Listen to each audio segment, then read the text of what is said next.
स्वागत है आप सभी का। आप लोग देख रहे हैं बुद्धास टीचिंग चैनल और हम यहाँ महाकारुणिक तथागत बुद्धा और उनके शिक्षाओं के विषय में चर्चा करते हैं।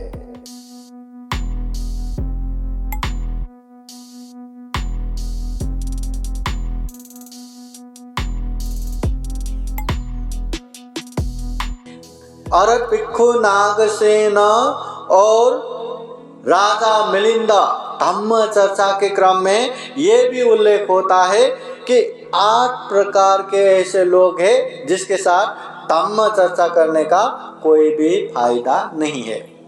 8 प्रकार के लोग, वो 8 प्रकार के लोग कैसा है? पहला, जो राग युक्त है, जिसके मन में लोभ लालच राग भरा हुआ है, कितना भी धम्म की चर्चा करो कोई फायदा नहीं रहता।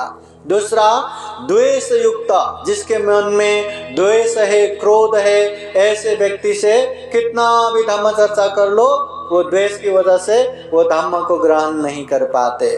तीसरा है मोह युक्त, जो मोह है, अज्ञानी है, मूर्ख है, ऐसे व्यक्ति को कितना भी अच्छे धम्म की बातें करो या धम्म चर्चा करो उसका भी कोई लाभ होने वाला नहीं है।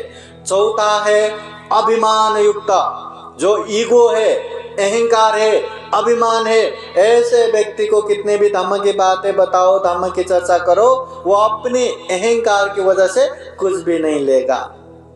पांचवा है लोभ युक्त, जिसके मन में लोभ है, उसको कितना भी धम्म चर्चा करो वो लोभ के विषय में, मुझे ये पसंद है, मुझे वो पसंद है, मला ये पाइजे ते पाइजे, ये तो मेरा ही होना चाहिए, वो तो मेरा ही होना चाहिए, ऐसे लोभ लालच में हमेशा बहने वाले ऐसे व्यक्ति को कितना भी धम्म की चर्चा करो वो भी नहीं समझ पाएंगे। छठा है आलस्य युक्त, जो व्यक्ति आलस से भरा हुआ है, हमेशा अत नहीं नंतर करो, या अभी नहीं बाद में करेंगे, अभी बहुत ठंडी है, या अभी बहुत गर्म है, अभी नहीं बाद में करेंगे, अरे अभी तो खाना खाया, बाद में करेंगे, नहीं अभी तो मैंने खाना ही नहीं खाया, बाद में करेंगे, अभी तो बहुत समय है ना, बाद में करेंगे, फिर बाद में बोलेंगे नहीं अभी तो समय निकल गया, बाद में करेंगे। हमेशा बहानाबाजी करके आलस होने वाले व्यक्ति को कितने भी धम्म की बातें समझाओ वो समझने को तैयार नहीं होगा, समझा तो भी पालन करने को तैयार नहीं होगा, व्यर्थ है।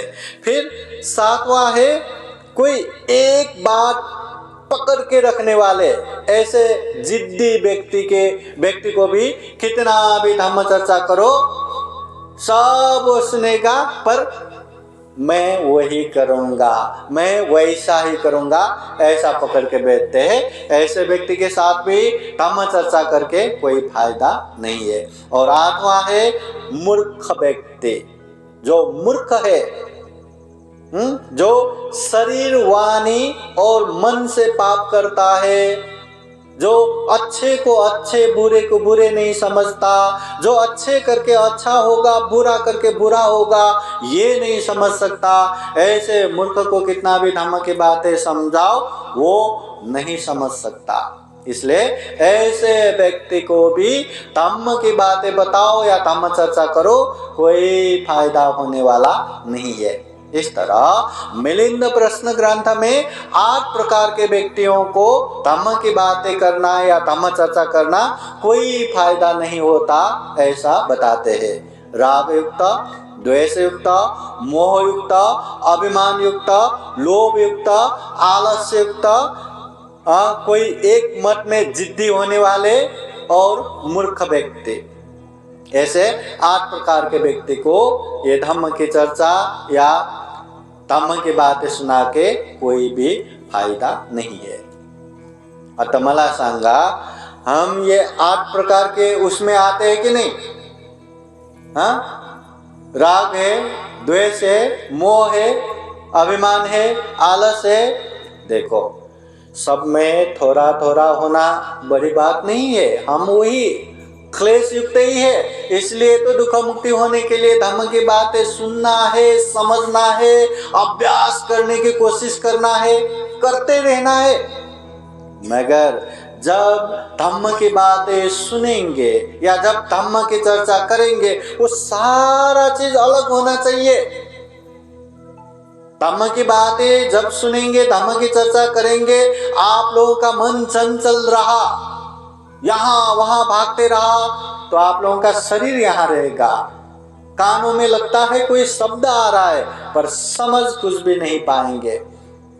इसलिए एकाग्र होना चाहिए, ध्यान चित्त होना चाहिए, मन में ज्यादा राग द्वेष मोह ऐसा क्लेश भी नहीं आना चाहिए। यहाँ धम्म देशना सुन रहा है और मन में ऐसे ऐसे राग चित्त उत्पन्न हो रहा है, द्वेष चित्त उत्पन्न हो रहा है, अनेक अनेक क्लेश उत्पन्न हो रहा है, कुछ भी धम्म की बातें नहीं ले पाएंगे। इसलिए ऐसा क्लेश मुक्त भी होना चाहिए और पूर्वाग्रह रहित भी होना चाहिए। मतलब मन में एक ही बात को पकड़ के जिद्दी नहीं होना चाहिए कि भंते लोग आते हैं, बताते हैं, वो भंते लोगों का काम है, अभी हमें भी जाना है, सुनना है, ये हमारा काम है। सुनूंगा, सब बैठूंगा, प्रोग्राम में रहूंगा, पर जो करना है, जो मुझे पता है, मैं वही करूंगा, नया कुछ नहीं करूंगा। ऐसा समझ के आप लोग यहाँ आएंगे तो कुछ भी धम्म की बातें न सुन पाएंगे, न ग्रहण कर पाएंगे, न व्यवहार में पालन कर पाएंगे, संभव ही नहीं।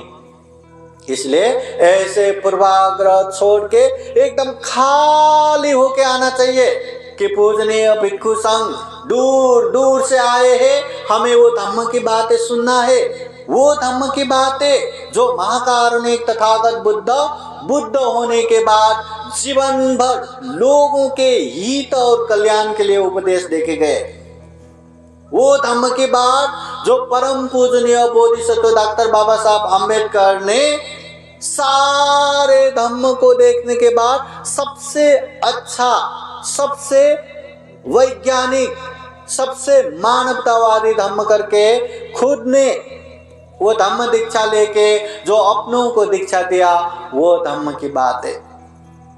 तो इसलिए ये धम्म को एकदम एकाग्र चित्त होके, पूर्वाग्रह रहित होके और क्लेश मुक्त होके श्रद्धा चित्त से सुनना चाहिए। मन में विश्वास होना चाहिए कि ये धम्म देशना सुनने से हमारा कल्याण होगा, मेरा भी कल्याण होगा, मेरे अपनों का भी कल्याण होगा।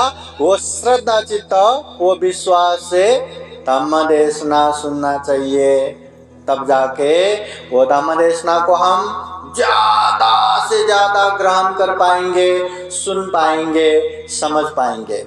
और एक बात महाकारुणिक तथागत बुद्ध कहते हैं, कोई भी बात हो, कितना भी पहले से चले आए हो, धम्म ग्रंथ में ही उल्लेख हो या बड़े बड़े धम्म गुरु ने ही कहा हो, तर्क सम्मत हो, न्याय संगत हो, कुछ भी हो, आंख बंद करके स्वीकार करना नहीं है।